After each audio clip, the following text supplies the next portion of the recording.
Yeah, hi. Can we start? Yes, Vikas. So, can you tell me the brief introduction about yourself? Yeah, okay. First of all, thank you for giving this opportunity. Hmm. I'm Ande Simon Kanta. I'm from West Godavari, Andhra Pradesh. Okay. I'm a recent graduate from Swanandra Engineering College with a CGPA of 8.30. Hmm. Coming to my technical skills, I'm good at React.js, JavaScript, Tailwind CSS, and HTML. After graduating, I started learning front-end web development, and I have done some projects using the tech stack I have mentioned. Some of them includes a real estate website and a car rental website and a simple e-commerce app. My current goal is to get a good job. Uh, like I want to get into front-end developer role. Hmm. My hobbies are playing cricket, watching some movies, and in free time I do development, improve my skills like practice some web development skills, and that's all about myself. Okay, cool. Now we can move to intro round. So, we start with HTML. Okay.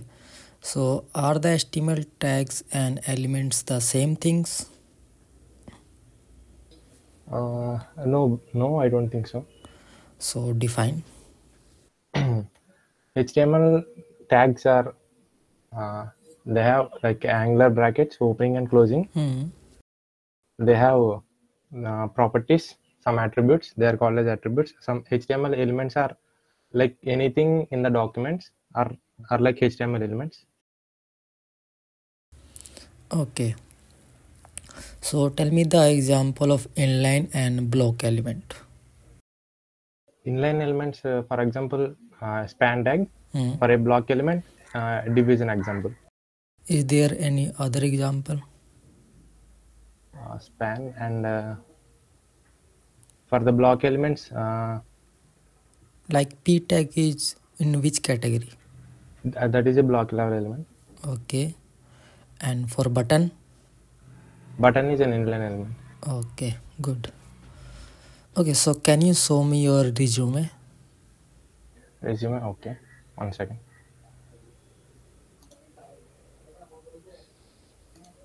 I'm sharing my screen. Okay.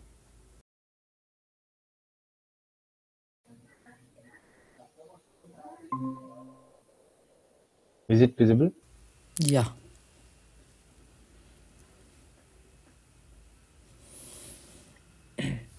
Yeah, this is my resume.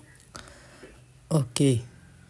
So which one is the best project for you? These two are my best projects. I have done I had done it myself. This one, car rental website. So can you open it? Okay. Can you explain it? Okay. This is like a car rental website. Hmm. Users can see different available cars, Hmm. and they can book it. Like it is implemented using React and Tailwind CSS. It has such functionality here. Hmm. We can search a car. For example, like we want to search Hmm. Ferrari, and if we click search, Okay. it comes here, Okay, and we good. can also view it differently. That means these are it has routing implemented using React router. When we Hmm. click, it will redirect to another page. Hmm. For example, Okay. like this, Okay. and user can book.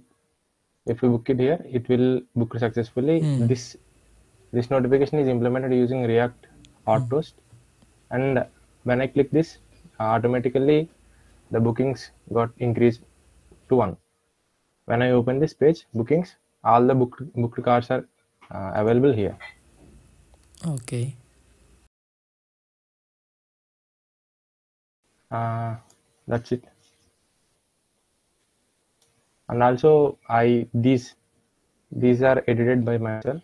I also do like photo editing, which come in hand in this Did you scenario. use Redux or anything else for this? Uh, for the state management, I have used Redux toolkit. Okay. For the styling, I have used Tailwind CSS. Okay. Good. Okay, so let's move to the CSS part. So how many positioning properties in CSS? Positioning, okay. There are, I think, 5: relative, absolute, fixed, static, and sticky. Okay, so Should I stop sharing? no. Uh, uh, can you open VS Code? Okay.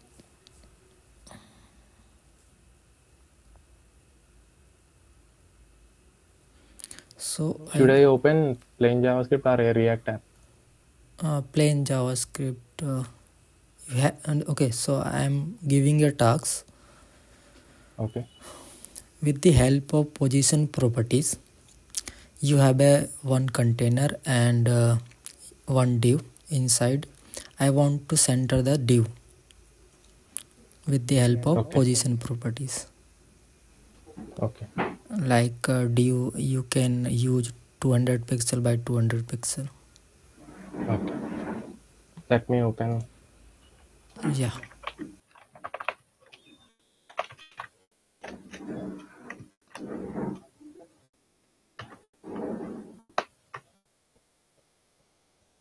I have created a folder for plain JavaScript interview. Wait 1 second. Okay, noise. Okay, the class name is container. And I have another div inside the container. Okay. Can I add some text? Or Yeah, should you I can leave it? add.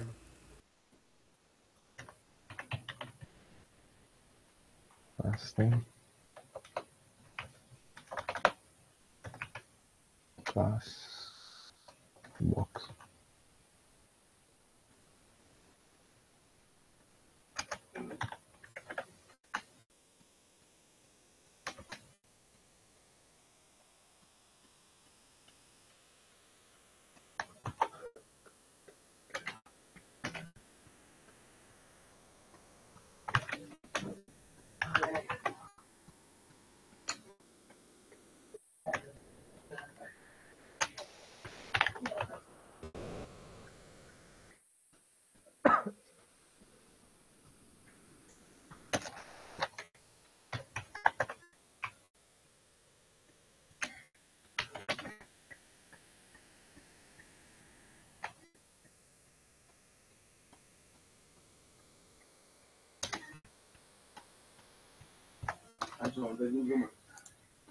One second. Oh. Is there any disturbance from me? No.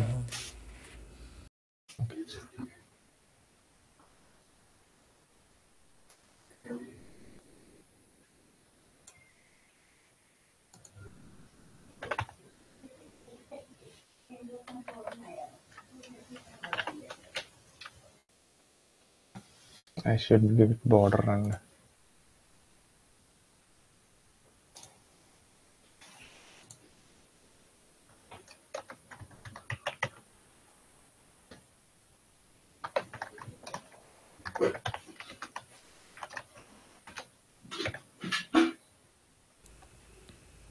okay. I have to center it here. Right. 1 second, bro. Wait. Okay. We have to for the container class we have to give relative class, relative, position Okay. relative, and we have to make this an absolute. After defining it absolute, it will lift from the document, and it is here right now. And if we want to center it, 1 second, bro. My grandmother is coming. No noise. Position absolute, and we can do it with transform top 0. Top 0. Okay, top 50%, I think.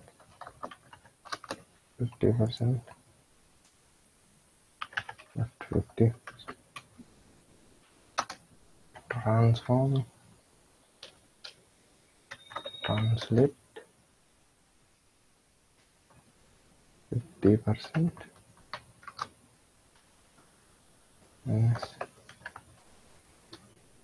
50%.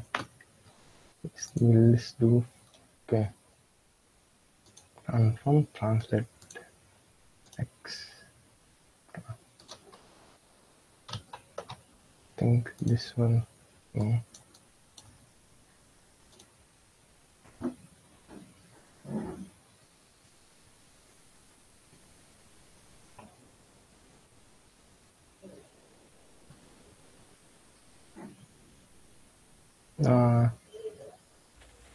Take your time. Okay.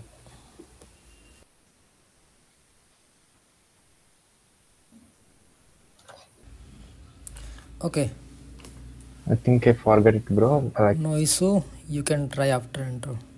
Okay. okay. Okay, so let's move to the JavaScript portion. Okay. What is for each loop? For each loop in JavaScript is used to iterate over an array or like any string also. Mainly it used for array methods. Okay, so what does it return? It does not return anything, but instead it is used to iterate over an element. It is not like a map. So what is the difference between a map and for each? For each. Map function returns a new array, but for each does not return anything. And map and function for each also takes a callback function. So what is callback function? Callback function is a function that we can pass an argument to another function. Later in future we can call it for like we can call it later in future. Okay, so what is argument?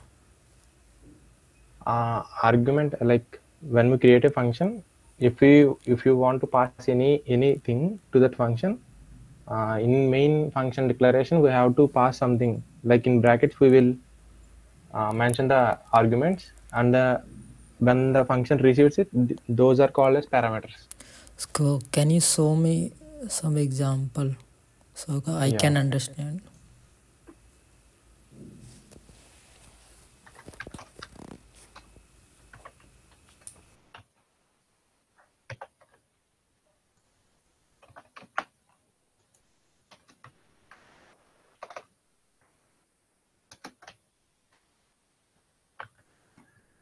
These are called arguments.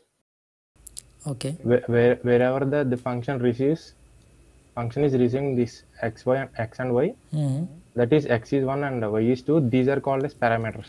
Okay, good. Did you use index of? Yeah. Okay. Index of method. Yes. So what does it return? When we pass index, like if there is an array, it has 1, 2, 3. If you want to find an element, for example, the index of 2 is 0, 1. 1 will be returned. Index. Sorry? Like. Show me some example. Yeah, okay.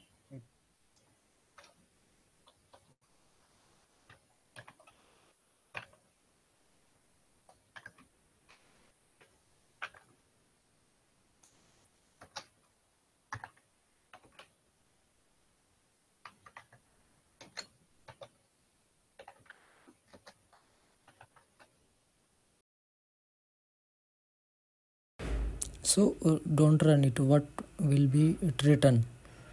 This will return the index of 2, which is 1, 0, 1. Okay, so now if it cannot find, it will return, I think, -1. Okay, that's the correct answer. Okay, good. What is closure in JavaScript? Can I show it with an example? Yeah, sure. Okay, first of all, I will explain. Closure is nothing but the local scope of the function plus the lexical environment combined forms a closure. Okay. I will explain it with an example. For example, function name test we have, and inside it we have another function, inner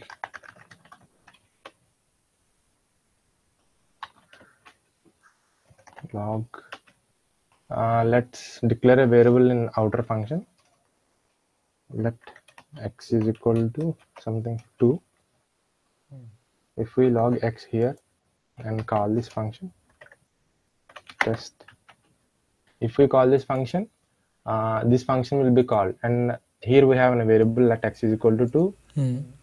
We have to also call this inner function. After getting into this function, the variable gets a memory allocation, then this function is called. But after entering into this function scope, it does not have the variable x. So what will it do is it will search for the first it will search in local scope, which is this local scope of this function, which in which the x is not available. So since the x is not available, it will go out of this scope and lexical environment. This is its lexical environment. So it will find the variable x here and takes the value of x and console logs it. Okay, so what is your lexical scope? Lexical scope is this for this function. Lexical scope of this function is this. So and this one. What is the meaning of lexical scope? Is there any meaning? The outer environment of this function. Lexical. Okay. Let me explain again. This is local scope. Okay. This is what the lexical scope of this function. This is.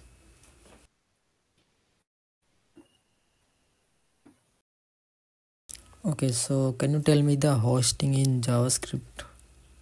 Okay. Hosting in JavaScript is it moves the variables and the functions to the top of the scope. That is hosting. Okay. Like for example, where and functions are hosted, and also let and const are hosted, but they are hosted in temporal dead zone. So what's the meaning of temporal dead zone? It is the actual time between the variable declaration and the actual initialization. Okay. Okay, so let's move to the React part. Okay. So why you are using React, not other framework or library? React is a library which is built on top of JavaScript. It simplifies the work. Like it provides reusability through concept called components. We don't have to write it for every time we have to use it. You can simply write it once and we can use it anywhere. Okay. Just by importing it. Okay. And then also it is simply fast compared to other frameworks. Because of this concept called virtual DOM. And it also large community support. So can you explain virtual DOM? Okay. Virtual DOM is a concept in React which comes in handy when there is a change in DOM. What I mean by that is when there is a DOM is like a tree-like structure.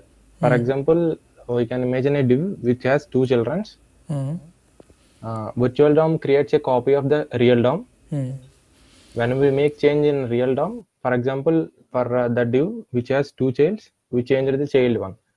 So virtual DOM, the React what will do is that it will create another copy of the virtual DOM which has been changed. Then it compares with the previous virtual DOM and this one and updates the real DOM. Okay. So also the manipulating the DOM is very heavy process. So React simplifies it by using React virtual DOM. Right. Which makes it very good. Okay. When it comes to in performance. So did you use context API? Yes. Why? It is like a global state management. For example, we can imagine a village which has a water tank. It will supply it to every corner of the village.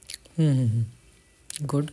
We don't have to like in olden days there are only certain only few tabs. We have to go to there and if we want it, we have to take it.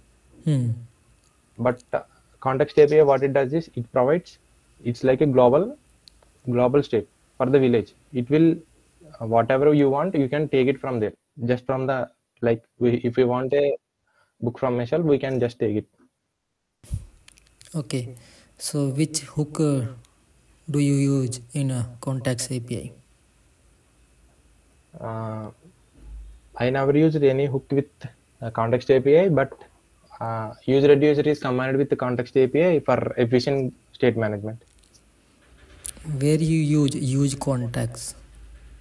I have used it in like an e-commerce app I created So for managing the product. So can we use context 2 or 3 in single app? Yes, we can use it. According to our needs, like if we want to split the code and into more, if we want it more modularity available, we can do it. Okay, so I think you are also used Redux also. Tool. Yeah. So what is dispatch in Redux? Dispatch is an action.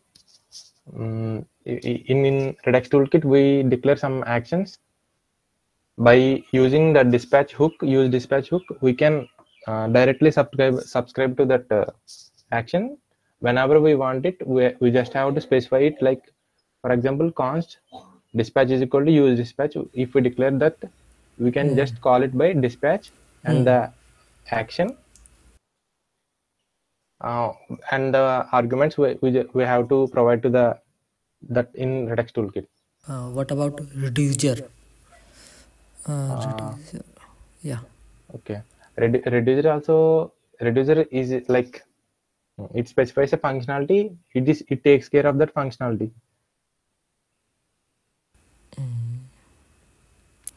Okay, which hook generally you are using in React? In React, generally. Yeah. Mainly I use useState and useEffect. Okay, so can you make a counter? Okay. I will open the React folder. Sure.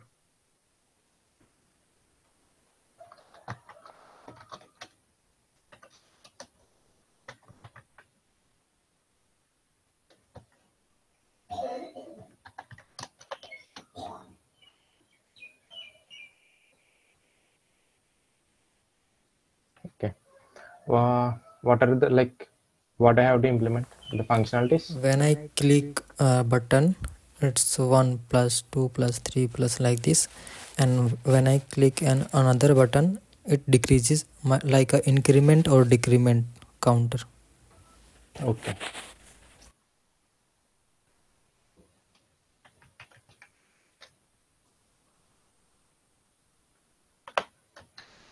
For increment and decrement, we have to use a state variable. Okay.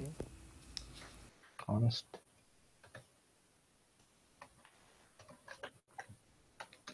state. What will be the default value? Should I provide it with 0? Yeah. Okay. We are using a count variable and a set count for setting the count value.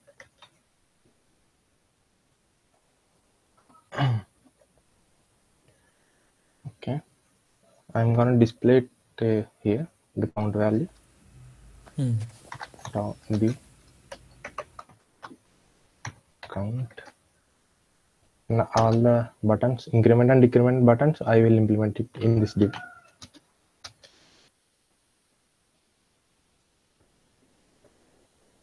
Okay. Button increment.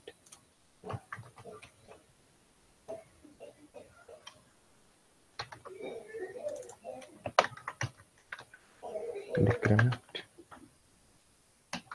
Now, for implementing the functionality, we have to use onClick function. Okay. OnClick function. We just have to pass this and set count. Since this is a decrement function, we have to decrement the count value. So previous minus 1, and we can similarly do this for the increment. Control C. On click, we have to, this is increment button, so we have to increment it by 1. Okay. I think it will work. Can I go live? Yeah.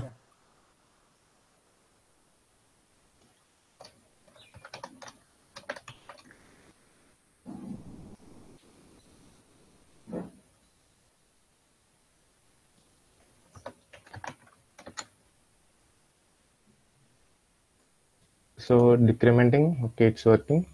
It is going to minus. When I click increment, it is incrementing. But I don't want a negative value. Okay.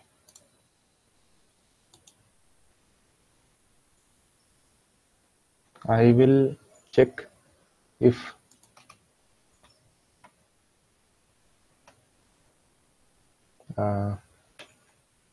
previous value is less than or equal to, previous is equal to 0,